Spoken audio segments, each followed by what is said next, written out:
All India Radio Chichanpur FM megahertz le khat point la panang ki pang khia Paite program a he tuni Pathianni zing da google minute som ni egin tak to ke tonin tunia dinga Paite program pata hita masan ngai khi tu tin ave kun zing pha ithupi dinga itel khia ka hi le nang phalna tel lowin kwaman ahun suna thei ke ding chi Mahatma Gandhi na again a he tuni hun sia ti Vungngaihlian le apol te kipan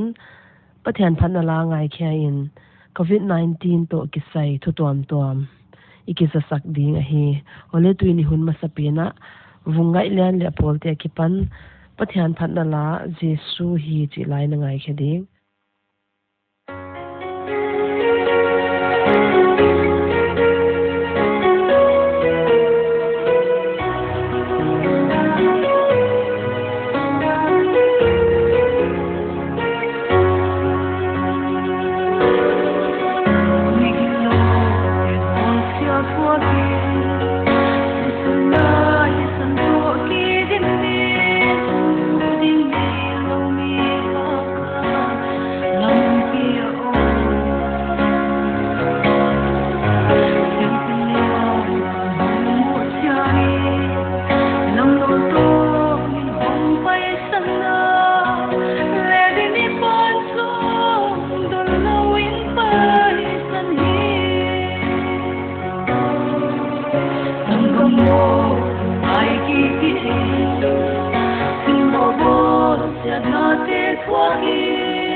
Ipo ka lo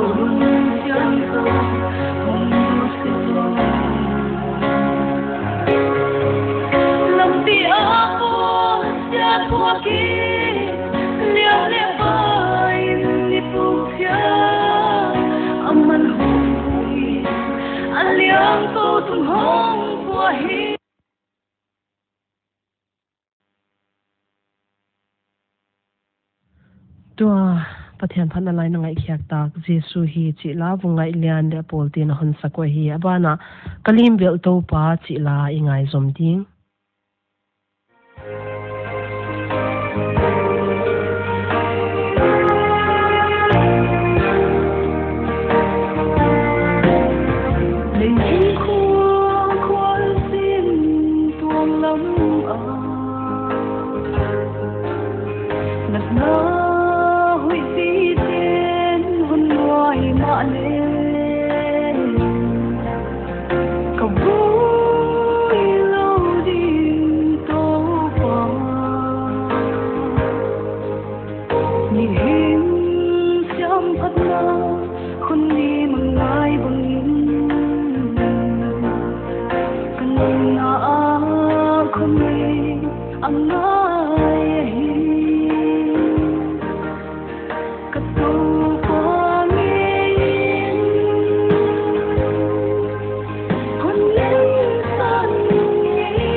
Ole tuin abana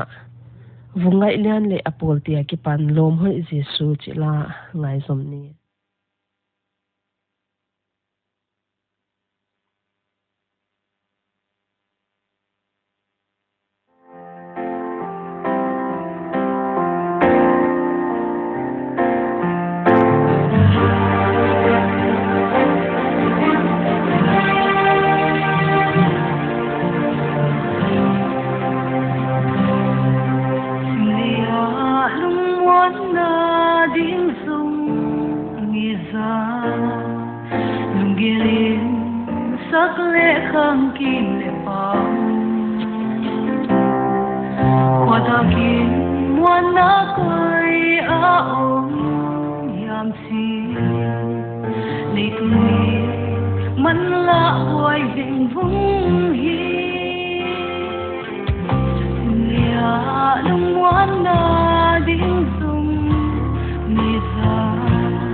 India Radio Chichanpur ni taklam dang ale minute som thum paite programa Bethany Male Voice tia pan le weekend mong le apol tia pan pathian phatna la kilom tak tak te ngai ki khom non ding hi twin sing da go le minute som le honggen tak to kitonin tu zinga dinga paite programa be ta mun changai tu te ne kun om nom le tu ni hun sat nuam